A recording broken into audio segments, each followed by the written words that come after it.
Miqueias Mugge, and I asked him if I could say this, is from Rio Grande do Sul, the southernmost state of Brazil.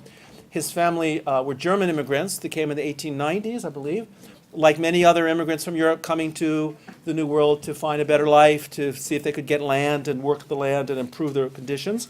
And there's a large colonization of Germans in the southern part of Brazil. He's a postdoctoral research associate at the Woodrow Wilson School of Public and International Affairs at Princeton University. He earned his PhD in social history from the Federal University of Rio de Janeiro. He's studying under a former visiting scholar, Victor Isaacson, who has been at Brown twice, once as a visiting scholar and another time as a Fulbright professor. He is himself a former Fulbright Fellow, and he has authored or co-authored and edited 5 books exploring subjects including the Brazilian militia, slavery, German immigration in the 19th century in southern Brazil. And he is currently finishing the book manuscript, Lords of Wars, The Politics of Military Elites in Southern Brazil, 1845 to 1873, and carrying out a new project focusing on the role and work of diplomatic agents of the independent Brazilian Empire. And there are 2 books. Are you going to talk about your books? I will talk during the presentation. So there are 2 books that he has produced, which he's generously donating copies to the library, which show a little bit of his academic production. These are to return here at the end, not to take home. Okay? Thank you. So I'm really, really happy that we could. This is also important that he is here because we are building a very strong partnership with Harvard and with Princeton universities, and sharing and encouraging collaborations among the different programs on Brazil. And so this represents for us also a moment of collaboration with Princeton and their work on Brazil. So without any further ado, Miqueias. And as normal, he will be giving a 35-minute lecture. Some of you I know have to leave for classes at 54 when I have to actually leave myself. But after the lecture, he will field questions from the audience until it's kind of appropriate, and then we'll end around 1:15 or so for those who want to linger after 12:50. Thank you so much. Okay, thank you. Thank you all for being here. And thank you so much for this kind introduction. It is a great pleasure to be here.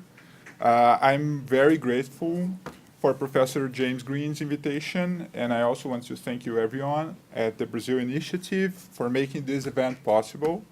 I very much look forward to your comments, questions, and to our discussion today.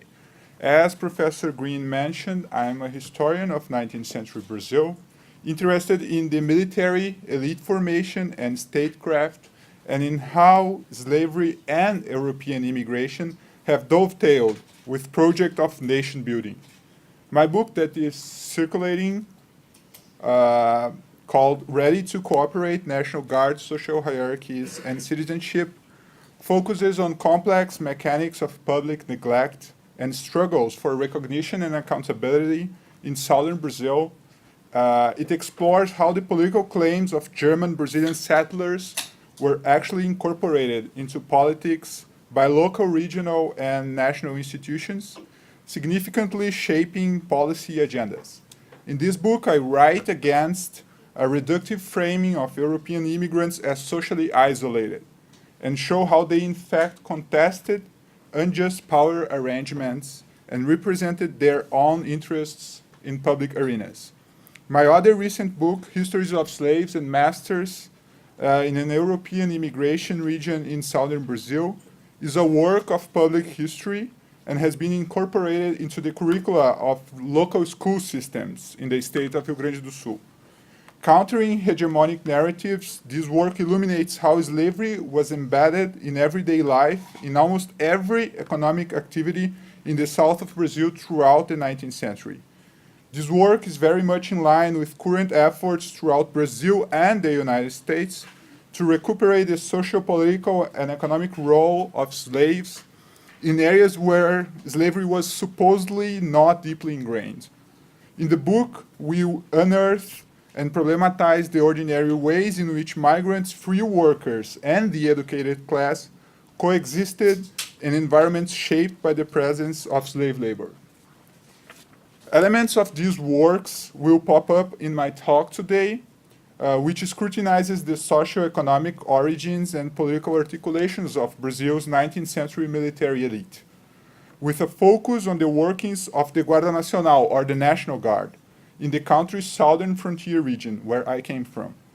I draw from Lords of War, my book manuscript, which challenges mainstream state-centric historiography and top-down analytics of power and nuances accounts of the exceptionalism of Brazil's South. In the book and in my talk today, I show how the decentralized and flexible militia system became pivotal for the Brazilian war machine, providing it with a majority of troops for the war against Paraguay. The operations of this system represented a milestone in the country's military and infrastructural development, as well as the beginning of the decline of the monarchy.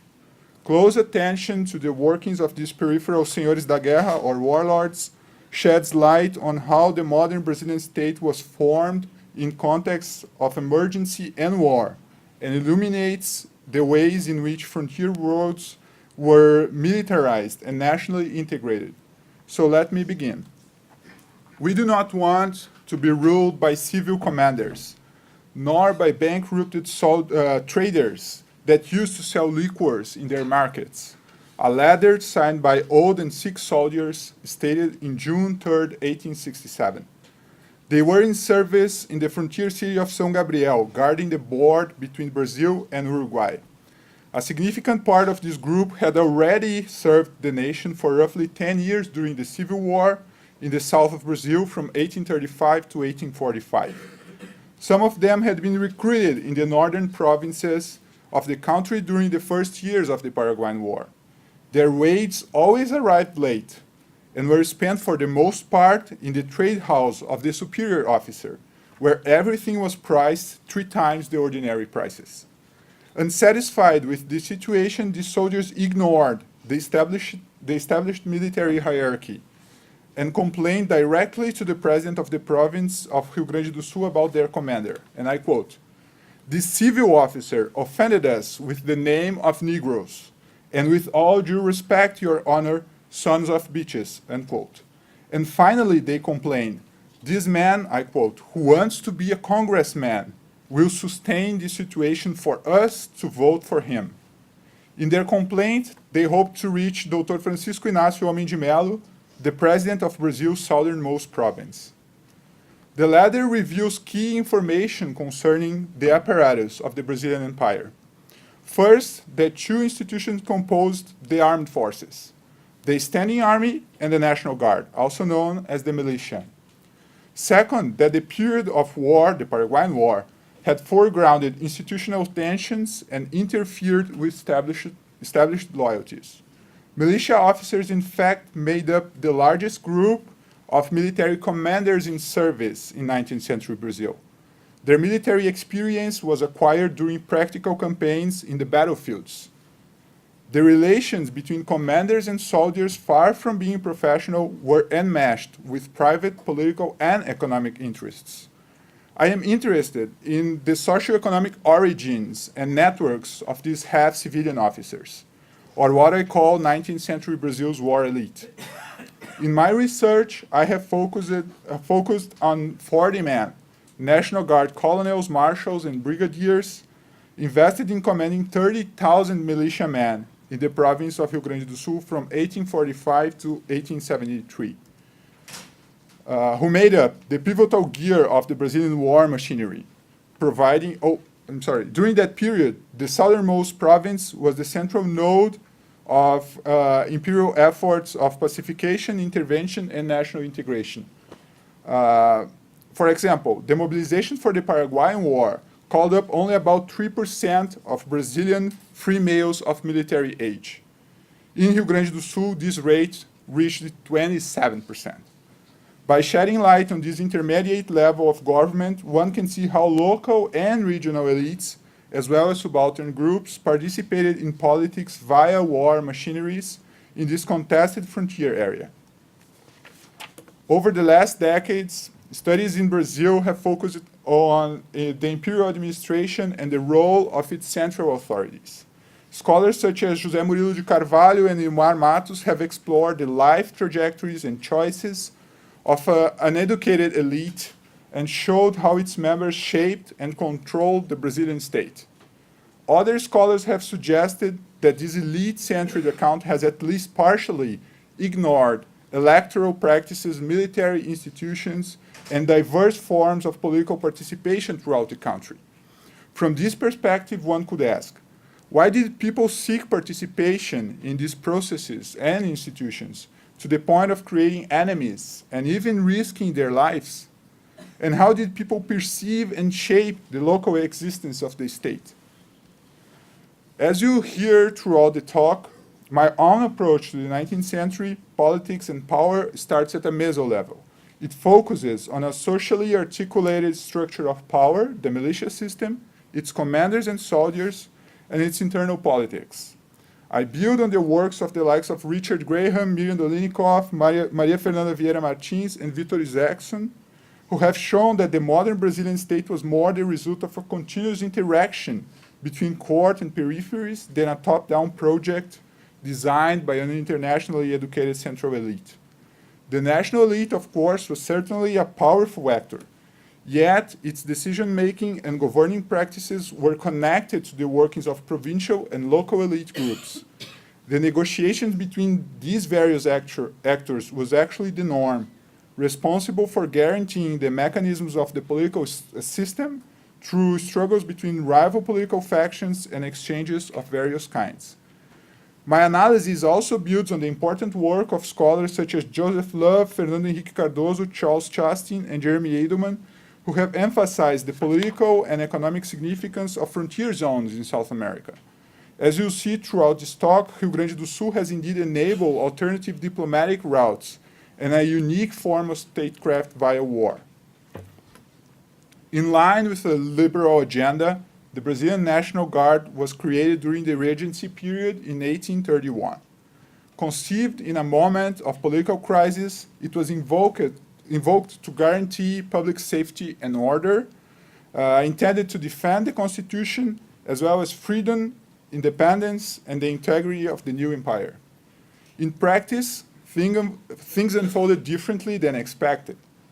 Few years after its foundation, various Regency rebellions were carried out with the support of the militia and its commanders, recruiting soldiers to bear arms against the central government. The Farroupilha War in Rio Grande do Sul is a good example of how local elites took control of political power and military machinery, rebelling against the central government in Rio de Janeiro and creating a new republic. Since independence in 1822, the creation of a huge standing army with a monopoly on coercion was not encouraged by the national elites, thus converting the militia system into a viable and even desirable political force. As a low-cost organization, the National Guard turned out to be a reliable alternative to national integration, reducing the costs of defense and social control. Landowners, urban artisans, and poor citizens took part in this initiative, predicated upon values of order, security, which they purportedly shared. As a semi-military institution, bound to the Minister of Justice, the National Guard allowed Brazilian citizens to partake in the country's civil and military landscapes at once. Criteria for inclusion in the militia were based on income and gender, including men between 18 and 60 years of age with annual minimum incomes of 200 mil reais. That is 1/3 of the entire male population of the empire in this age group. In Rio Grande do Sul, this meant that freed slaves, descendants of immigrants, cowboys, and even poor artisans could be qualified as National Guard soldiers and even officers. Localities all across the country were grouped and ruled by colonels forming the superior commands. After the reforms of the 1850s, these officers started to be nominated directly by the government, specifically by the presidents of provinces. All in all, the superior commanders operated by educating local-level bureaucracies and processes. In theory, they were agents of the empire, a centralizing force of the state, rooted in the localities, assessing and organizing the militia, and providing the government with information. In this way, the National Guard linked local powers to the central government. In 1845, after 10 years of a bloody secessionist war, Rio Grande do Sul was finally reintegrated into the Empire of Brazil. During that period of political uprisings, a new republic was created in south of Brazil, led by a heterogeneous groups of rebels from different political backgrounds. The conciliation process took place among Republican leaders and the Crown, and these agreements had lingering consequences during the final 50 years of the Brazil's empire. The aftermath of the Civil War had legal outcomes for the role of the National Guard, leading to significant changes, fraught with social tensions and shifting positions within the superior commands. Pacification signaled the revival of exchanges between the Crown and the political and military elite of Rio Grande do Sul, all in an effort to secure the borders with Argentina and Uruguay. Because the frontier area was a matter of concern for the empire, rebel leaders returning from the Farroupilha War were allowed to retain their local positions and in some cases were transferred to the militia. The 1851 war against Juan Manuel de Rosas in Argentina was decisive for the reincorporation of officers into the same positions they had previously occupied in the National Guard. Able to move across countries and familiar with the area's geography and local politics, these military chiefs played a crucial role as brokers towards a solid and independent nation. In 1856, former rebel generals ruled 4 of the 10 superior commands. Relying on their local influences and networks, they gathered soldiers now under the flag of Pedro II, the Emperor of Brazil. This group of 10 commanders also included loyalists and experienced military officers, as well as rebels and their allies. The legal reforms of the 1850s were not enough to secure greater autonomy for provinces' presidents in regulating the National Guard. Superior commanders were nominated and kept in power based on criteria that exceeded the scope of imperial authority. Local forces, where these men were protagonists, thus had a central role in this process. The reattachment of the National Guard to the empire once a key force of the rebels contradicts a traditional account about rebels asking for exemption from the militia service in order to devote all their time to the task of remaking and taking care of their herds. Year after year, new spaces of command were created, opening up gaps of power and autonomy in the countryside. In 1850, there were 6 superior commands, and the number rose to 16 in 1866. The total number of guards and soldiers in the province more than doubled in 6 years, from 13,000 in 1850 to 30,000 or 43,000 in 1866, showing the reach of these reforms and the efficacy of the designation of new commanders to the frontier regions. 10 years after pacification, former rebel colonels commanded 45% of militiamen in the countryside of Rio Grande do Sul. The peace agreement illustrates a much broader phenomenon. The imminence of international wars with Argentina and Uruguay revealed the need for maintaining local structures of political and military power. These warlords' ability to mobilize soldiers was a pivotal source of bargaining power. The Crown and its agents in south of Brazil were aware that the empire had no other option but to depend on local commanders. Efforts at centralization launched by conservative national politicians were based on pragmatic decisions, foregrounding the state's interventionist limits in a peripheral province recovering from 10 years of civil war. Regional elites were part of this broader national project insofar as they revealed the empire's dependency on a locally organized militia system. The organization and professionalization of a standing army at the end of the Farroupilha War had been cut short by scarce financial resources, thus allowing for betrayers to reintegrate themselves into the troops of Pedro II. Legal reforms were not simply a top-down enterprise. State initiatives were not peacefully diffused, irradiating from core to periphery. Militiamen had knowledge about military topography and privileged communication channels, and frequently used them to bargain for power and autonomy. Despite little attention to the subject, the creation and wide diffusion of the militia superior commands turned out to be a fundamental brokerage system, articulating local political leaders into the structure of power. The commander's agency, I argue, was crucial to both society's internal organization and to the Brazilian war machine. In what follows, I just want to give you a socioeconomic profile of these lords of war. Who were these regional lords?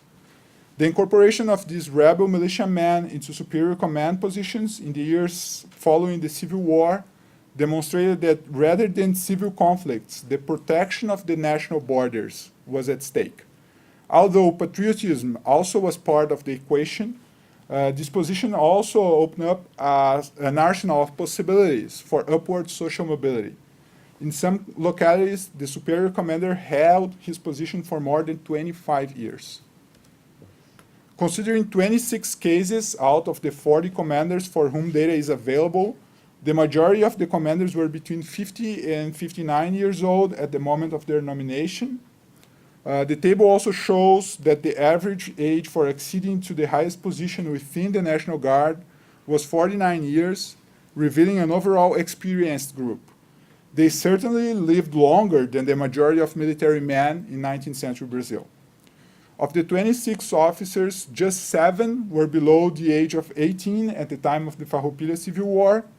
Another 19 joined either imperial or rebel troops during the 10 years of campaigns. The war against Juan Manuel de Rosas in 1851 was central to their military trajectory, with an 85% rate of active participation in those battles. This table shows the geographical origins of 33 out of 40 of the superior commanders. The vast majority were born in Rio Grande do Sul, historically bounded to the localities they commanded. Gathering the troops, of course, was a time-consuming effort. In this sense, being part of this group demanded significant sacrifices. It was expected that these officers would come from an economic background which would allow them to leave properties and goods to their families while engaging in military efforts, often as volunteers. In many cases, this group tried to show that they were well off, despite the fact that this was often not the case. Consider the commander of the National Guard in the town of São Borja, situated in the western frontier on the border with Argentina. Colonel Antônio Fernandez Lima was one of the 5 greatest cattle breeders in the province. On one of his estates, for which I obtained records, there worked 1 foreman and 15 free laborers, as well as his slaves. His 11 sons from 3 different marriages helped him with the labor and the management of this enterprise. Over nearly 25 years as commander, Antônio Fernandez Lima increased his holdings 35-fold, despite having to go through 2 partitions of the estates of his deceased wives. Nevertheless, his compadres and those of his sons were small breeders, unspecialized workers, women of ill repute, and free poor people. He conducted his business by relying on his proverbial integrity, as a friend of his stated in 1861. According to Manuel Luiz Osório, one of Brazil's most famous military men and a hero of 3 wars, Fernandez Lima was simply a cowboy, an illiterate. This did not prevent him from becoming one of the leading militia commanders of the south of Brazil in the 19th century.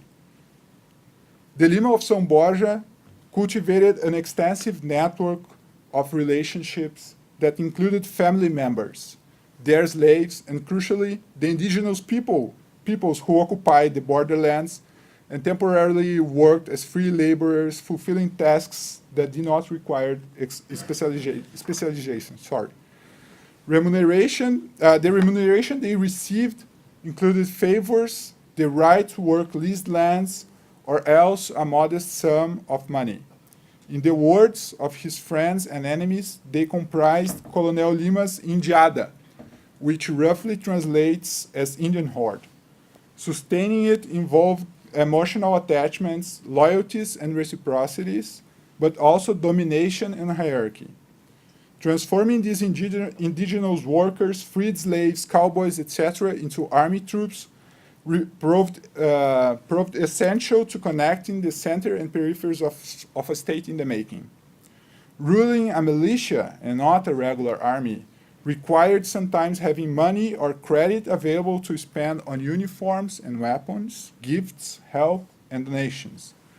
One possible way of inquiring into the commander's level of wealth is to look at their post-mortem states. Descriptions of goods reveal their occupations and economic activities, as well as their debts, investments, and expected profits. Here again, the results show a very heterogeneous group. Dried meat dealers invested in trade. Merchants used to buy lots of lands. Bankers and traders speculated in lands and colonized areas. Landowners connected to long-distance commercial exchanges across borders. This table shows the commander's distribution of wealth converted in pounds. I worked with the states of 21 superior commanders and their wives, or 52% of the whole group. No superior command, the area was underrepresented here. The sample shows that on average, commanders were well off. This data is evidence of these commanders' considerable economic success. 71% were valued at above 2,001 pounds as of their death. This means that the Rio Grande do Sul's war elite was better economically situated than the region's average population. In some cases, men coming from this elite stood out even among other elite groups. In a nutshell, I argue that the superior commanders were situated in the upper part of the 19th century Brazil's social pyramid. But that's not all. Land was a central part of these inventories. Just 2 out of 21 documents analyzed show no sign of rural properties. Even among traders or merchants, wealth was invested mainly in the acquisition of plots of land. On the other hand, ownership of houses and territories within urban areas was part of 17 out of 21 of the states. By living in urban and political centers, near city halls, notary offices, and churches, these men made themselves visible on a daily basis, displaying their uniforms, epaulettes, and gold-plated swords. For many, their wealth was also visible in the number of slaves they owned. As Richard Graham notes, in 19th century Brazil, wealth was measured in human beings. And during wars, slaves could be turned into soldiers too, expanding the commander's recruitment capacity. Excluding deaths occurring after the abolition of slavery, 16 out of 18 states mentioned slaves, or 89%. The average number ranged from 10 to 19. All of the commanders studied here were comparatively large slave and landowners, which made them members of the economic elite of these localities. These results challenge traditional accounts, especially the stereotype that commanders were only cattle ranching landowners who supposedly did not own slaves. The legendary figure of the gaúcho, or the cowboy of south of Brazil, is only valid for a limited number of militia officers in Rio Grande do Sul. Pelotas' dried beef industrialists, Rio Grande's traders and bankers, and the capital's military personnel, they all must not be overlooked. A significant portion of these familial fortunes was acquired through cattle smuggling and land seizures. In other cases, dried meat and long-distance trade were fundamental to their accrual. Some of the commanders lived off of their regular income as officers. They also owned cattle, horses, and slaves. Making them available to soldiers or selling them to the crown was a profitable enterprise during the periods of war. Estancias and dried beef industries were thus blended with trade houses and military careers. The mingled economic and military activities of the Senhores da Guerra would also create an unexpected informal diplomatic machine. Several, like João da Silva Tavares, the Viscount of Cerro Alegre, built on earlier relations with landlords in Uruguay and Argentina to establish a war information network. Tavares was the province's second largest livestock farmer. He owned land in Uruguay and was a very active trader. I analyzed the letters that Tavares exchanged with economic actors and political authorities across Uruguay and Brazil, always passing through the province's president. Here you can see a map of this epistolary network. In his letters, this Lord of War acted as an informal diplomat, and his exchanges, even with the Uruguayan president Venancio Flores, were acquiesced by high-ranking authorities such as Brazil's war minister. At stake was the tracking of National Guard deserters in Uruguay and their reincorporation into the Brazilian militia, as well as the sharing of information about the possible moves of the enemy troops. As you can see in this map, the landlord turned informal diplomat transformed his economic networks into military capital. Between January and April 1867, he assembled 491 new soldiers, 10% of the province's war force for that year. The geopolitics of Rio Grande do Sul, a frontier zone and contested area, lent itself to the formation of a regional elite group that situated between the southern and western part of the province has been historically cast as having prone to war mobilization. My work breaks open these characterizations and shows that the National Guard system supported economic interests and precarious political institutions in that region. By exposing these projects, I have tried to correct some of the limitations of traditional accounts of the Brazilian state as a malformed and inefficient leviathan. While scholars often focus on the inability of the monarchy to create a stabilized society in the peripheral areas of a vast country, I have argued that a decentralized and irregular armed force actually played a pivotal role in regional integration and institutional consolidation, while also sustaining the continuity of slavery. Slaves played a key role in the rural and urban activities of these men and their families, many of whom held a considerable amount of captives, significantly above the average of other individuals in these localities.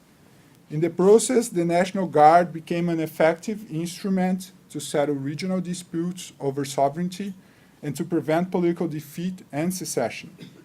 The exchanges between local commanders and the government, however, did not suppress autonomies. Historians from the 1960s to the present have insisted that Rio Grande do Sul was a space of exception, where militia commanders supposedly owned no slaves, in contrast to northeast and southeast provinces, and thereby had time to become military leaders, a conclusion that lacks empirical proof.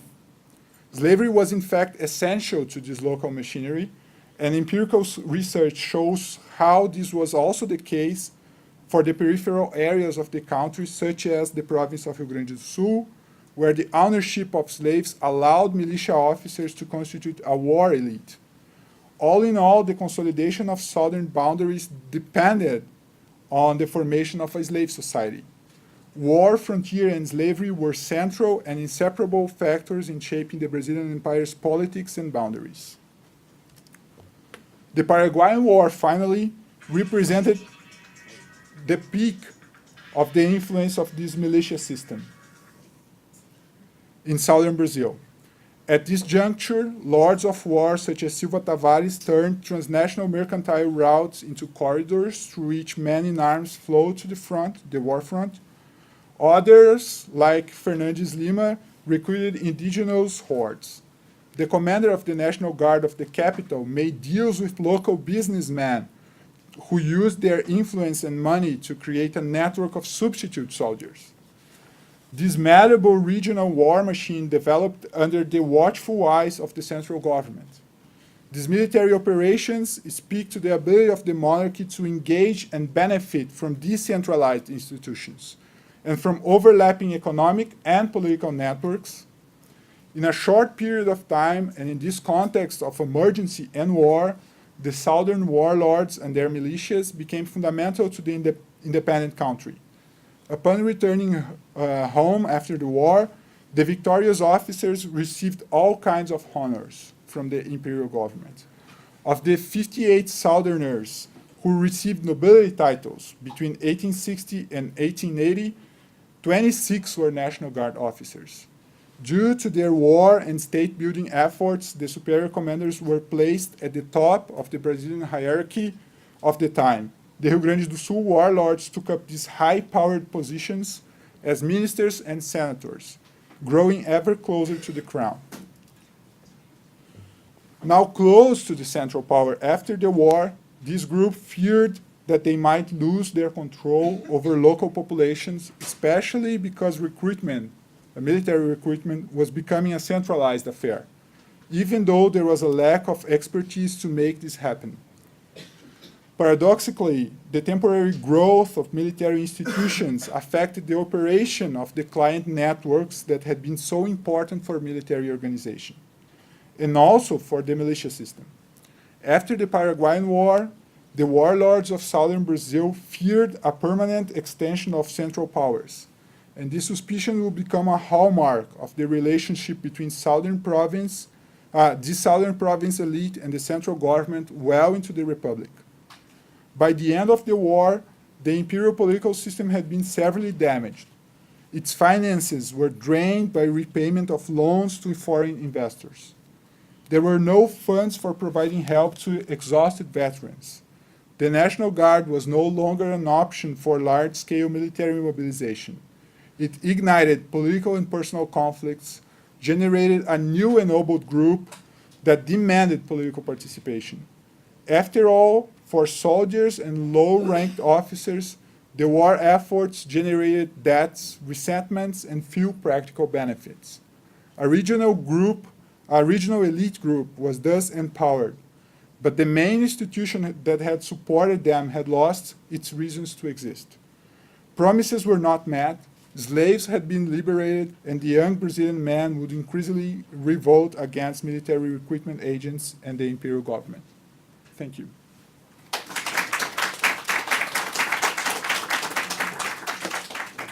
You should field the questions, ask people's questions. Okay. I'm going to ask Yeah. Yeah. But I want to hear the answer, so I'll ask you the answer. So the traditional historiography, I really love your talk, and I learned a lot as a person who tries to teach history of Brazil. I want to thank you for coming. The traditional historiography is the military, in this moment that you just described at the end, alienated from the empire. It's going to be very important in the abolitionists that are going against the empire. Right. Even though you show that most of them had slaves. So they're not people who are depending on free labor, but they're depending on slave labor for prestige or wealth or so how do we explain is it a myth that the military is a significant abolitionist force then? Well, the thing is that I have to explain that there are different groups.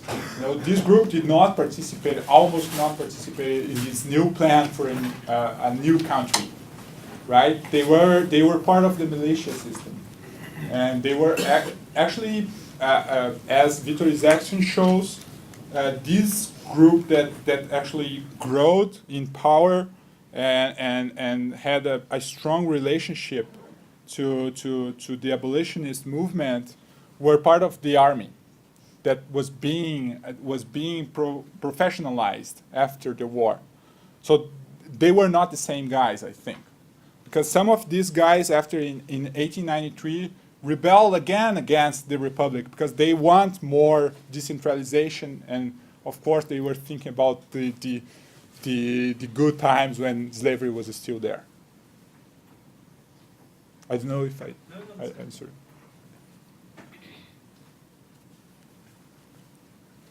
Oh, thank you. Yeah. Thank you for the Thank presentation. you for being here. I almost was told in Brazil that there was not many slaves in the south part of the country because the slave traffic didn't go to there. I mean, the slave traffic is centralized in Rio, Yeah. and then goes up to the northern part of the country. Yes. How many slaves were in there compared to other parts of the country? I mean, because one and another, because I think slavery was not an issue in Rio Grande do Sul, because we're telling different things. Yeah, I'm quite telling the a different story. Yeah. People who are studying slavery in south of Brazil now, especially based on baptismal ecclesiastical records, are showing that even these small frontier towns were connected to the African slave trade, the Atlantic slave trade. Of course, there were probably, I think in 1871, 20% of the population was formed by slaves. That's not, yeah, 20%. The Porto Alegre had almost the same rate of slave population as Campinas, for example, or another small towns in São Paulo. And they are friends of, my friends in south of Brazil, they are also challenging this account that after 71, the Free One Law, slaves went to the economic centers, to the southeast. Mm-hmm. This internal traffic they called. That was not the case for some of Rio Grande do Sul's towns. So it's very interesting how they are researching slavery in south of Brazil again to show that actually was deeply ingrained.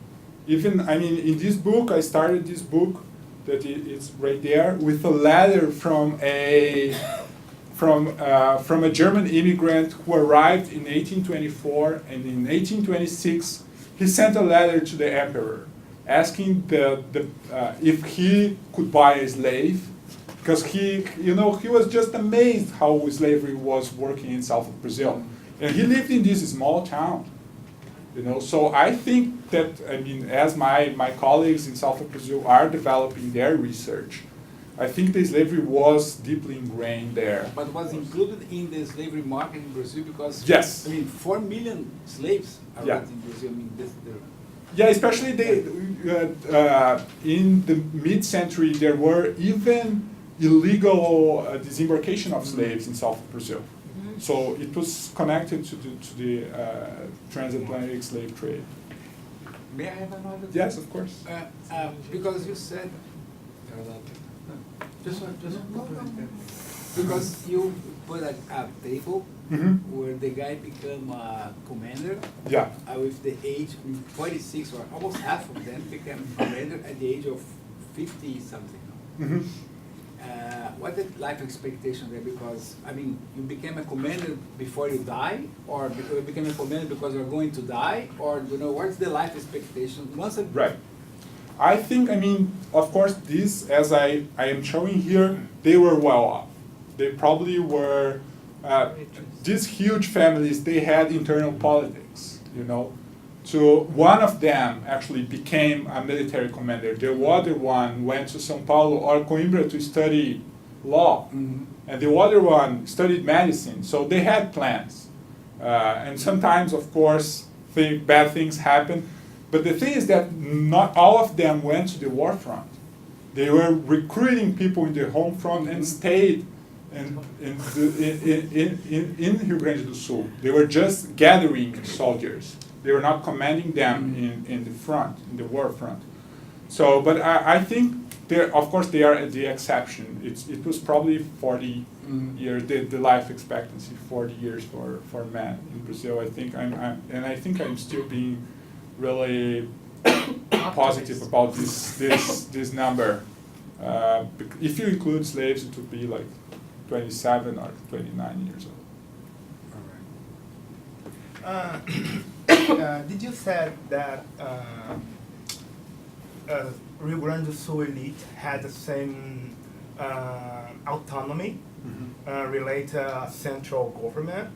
But when we think about the abolition, we know that the Rio Grande do Sul abolished slavery 4 years before the national law. So how we can see this autonomy when we think about the abolition law in Rio Grande do Sul and the national law? Yeah, that's a very good question that I don't have the answer actually.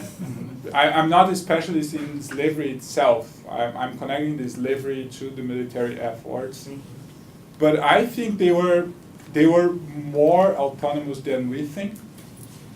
They had choices and they rebelled against the government, and then, but they were, these autonomy paradoxically was just because they knew that they were necessary to maintain the frontier, right, to maintain the borderland. But I actually don't have an answer for you why Rio Grande do Sul. But the thing is that, for example, I'm just remembering some documents that I saw. There was this kind of, in 1884, most of the slaves were liberated south of Brazil, but they had contracts of 5 or 6 years of work. So that was not actually abolition, right? Yeah. So I don't think if that's a good answer, but still, if you go micro, you can see these nuances that is pretty different than, wow, Rio Grande do Sul was modernizing, you know? Yeah, thank you. It's just to make a point. Thank you for explaining to what he asked. I don't know your name, I'm sorry. I come from Pelotas, which is a city that is also mentioned. And so we had a huge population of slaves because they were working with meat, with sharking. And and a big part of the population still today is black because we have the idea that we only have Germans and Italians. Yes. But it's very... Yeah, even, it's a very good point. Even, Pelotas was the center of the analysis of Fernando Henrique Cardoso's dissertation, right? And he was probably the first one to reveal systematically how slavery was deeply ingrained in this city. But now we can see slavery everywhere. I mean, it's probably not a slave society, but a society with slaves in some parts of the countryside, especially in poor towns in the frontier area. But still, we can. I mean, some of the commanders that I worked here lived in the middle of nowhere, and they had African slaves. So they were actually connected to the slave trade. And it's very interesting because working with these German immigrants who owned slaves in south of Brazil, I could see black families with German surnames. And that was completely unexpected because they were Lutherans and they baptized their slaves with the surname, the last name of the masters. And there still exists in south of Brazil black families with German last names because of this action of baptizing slaves with last names of masters, which it was pretty rare for Catholic societies. Yeah. Yes? In this direction, about the myths, we have in our history classes, I'm not a historian, about the Rio Grande do Sul. I was curious about your data on the Indiada. Yeah. Right? Because this is also a thing, and I think it's not only Rio Grande do Sul, only it's Uruguay and Argentina. What was, slavery didn't include Indians? Right? No, not First of anymore. all. Second, and so the relations, I want to know more about the native. Okay. How did it circulate? Huh? So It there is was. a Paulista, but maybe. Yeah, there was no more, in the 19th century there were no indigenous slaves anymore. And actually, if you were being part of an institution like the National Guard, you're probably a citizen of the empire. You could vote. It's the same requirements to become a soldier, a citizen, it's called a citizen soldier. They actually, if these indigenous peoples were in the National Guard as soldiers, they probably could vote as well. So they were, that's why it was very curious, and the data actually that I had the rosters, the lists of the National Guard. In my dissertation, I worked with 28,000 militiamen, soldiers, to see how they actually, to study this elite group, I had to study first the soldiers, right? Sure. And so in this frontier zone, there were indigenous peoples in south of Brazil. They are still there actually, and they were part of this institution. And in the lists, you can see the last names. It's like Saporé, you know. It's not a Portuguese or whatever last name. It's an indigenous name, but they were also assuming traditional names like João Saporé or João Guaporé or this kind of names. So they were there, and it also happened in. I know that there's a professor studying this, and in Minas also they had indigenous peoples as citizen soldiers, and especially in Espírito Santo. In southeastern provinces, yeah. So it is. And they were of many different ethnicities? Yes. Like what? For example? In south of Brazil, they were all Caigang or Guaranis. Okay. Yeah, but they were part of the Paraguayan, Argentinian, and Uruguayan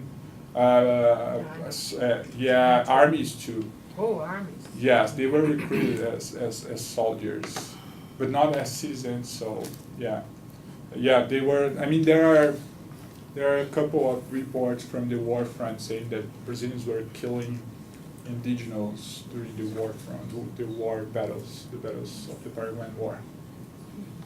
Yeah. How did the financial workings of the militia work? I mean, it was like an imperial budget. It was linked to the federal, to the imperial government, and then funneled through the provincial Yes. province, and then to the. But I mean, to pay the soldiers, they would receive directly from the empire, the treasury, or through the commanding officers. It was a central responsibility. Okay. But sometimes the province actually paid and then requested the reimbursement. But it was actually a voluntary militia during peace times. So you were not receiving money for being a citizen soldier. You were just, gathering once a year to train and to march, or in the Independence Day, this kind of stuff, just like symbolic. And when you were transferred to the army and to the war front, you should get like a very small amount of money that always arrived late, and most of them were not paid. Yeah, so the thing is that these local relationships were crucial to maintain this machine working because they were not receiving money, and to make that work, the central government actually deliberated that the local commanders should march with their local soldiers. So they maintained community links in the war front. So that's actually how it worked during the Paraguayan War. So thank you for the question. Okay. Yes. Yeah, because I think the Paraguay, the war against Paraguay was a moment of authorities in Brazil or the country recognized itself as a country. Yes. And the thing is, how this connects to the Rio Grande do Sul? Because the province of Rio Grande do Sul has the civil war earlier, and all these different fields as you designed there, they recognize themselves as a part of a larger collective. I mean, of the province. I mean, I have my turf here, but I belong to a greater thing that is the province of Rio Grande do Sul. I recognize myself as gaúcho with people from other, turfs. I mean, so they kind of, do they recognize themselves as a gaúcho at that time, or just, okay, I take care of my turf, and I get involved, or not, depend on other issues? Well, thank you. Yeah, it's a good question. They had this regional identification, I would say, but they felt that they were being part of a much greater thing, especially because it was their economic interest in Uruguay that ignited the war. They had during this time, Brazilians, especially Rio Grande do Sul landowners, owned 30% of the Uruguayan territory. And that ignited the war because they had interests there, and Paraguay was thinking that was too much, the balance of power during that time. It was affecting the balance of power. Brazil was being accused of being imperialist in today's words, but affecting the Uruguayan politics. So that's why, and actually I just got some letters of one soldier. It was pretty rare that soldiers, they were illiterate, most of them. And we at Princeton got letters of a German Brazilian soldier. And it was very interesting. First thing, when he started marching to the war front, it was it was connected to the masculinity, the service, being a military soldier, a soldier in that troop was something connected. I had to do this. I'm a man now. He was 21 years old.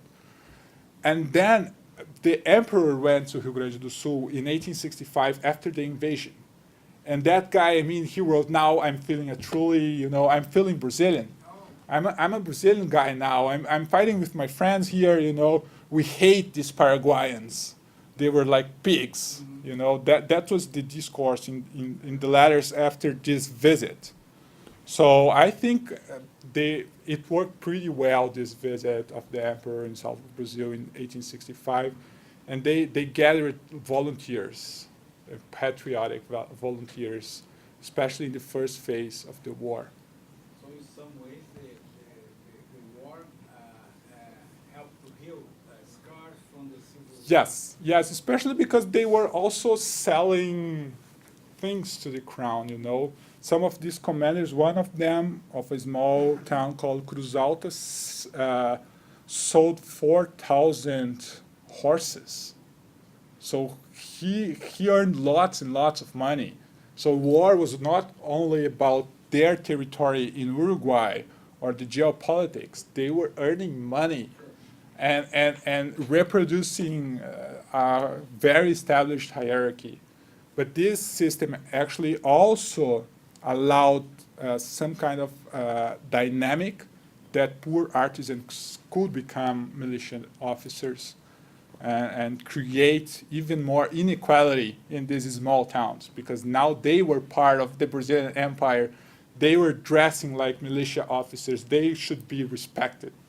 And they had a gold-plated sword, Yeah. Thank you.